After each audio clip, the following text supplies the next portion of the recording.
తహసీల్దార్ ఆఫీస్లో PGRS programme conduct చేయడం జరిగింది.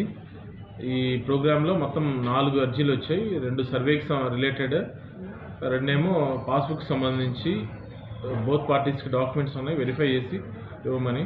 మొత్తం 4 అప్లికేషన్ రిజిస్టర్ చేయడం జరిగింది. ప్రతి సోమవారం కూడా మన దగ్గర గ్రీవెన్స్ కార్యక్రమం ఏర్పాటు చేస్తాము. జిల్లాలో కలెక్టర్ గారు చూస్తారు, అదేవిధంగా డివిజన్లో ఆర్డీఓ గారు చూస్తారు.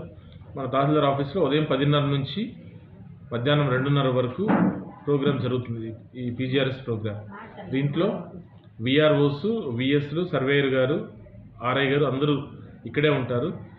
మీకు సంబంధించినటువంటి సమస్య ఏదున్నా సరే డైరెక్ట్గా విఆర్ఓతో మాట్లాడి, అంటే సర్వే రిలేటెడ్ అయితే సర్వేయర్ గారితో మాట్లాడి ఆ సమస్య క్లియర్ చేయడానికి మేము ప్రయత్నం చేస్తాం.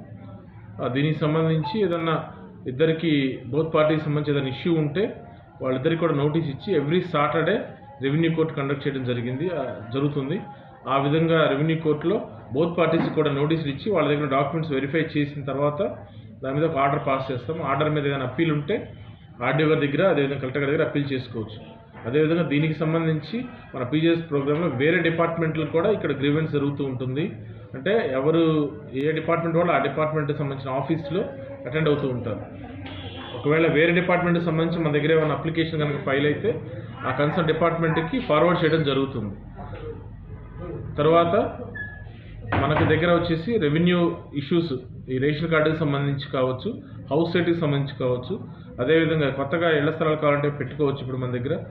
దీంతో పాటుగా ఏదైనా హౌసింగ్కి సంబంధించి ఏదైనా ఇష్యూస్ ఉన్నా కానీ మాకు అప్లికేషన్ ఫైల్ చేసుకుంటే మేము కన్సర్న్ డిపార్ట్మెంట్కి ఫార్వర్డ్ చేయడం జరుగుతుంది అన్నమాట.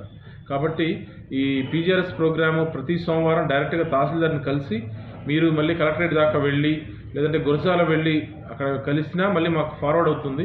కాబట్టి అక్కడ ఏ విధమైనటువంటి గౌరవం అప్రోచ్ మీకు ఉంటుందో అదే విధంగా గౌరవం అప్రోచ్ మీకు ఇక్కడ ఉంటుంది.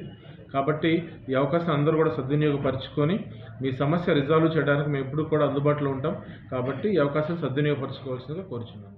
Thank you.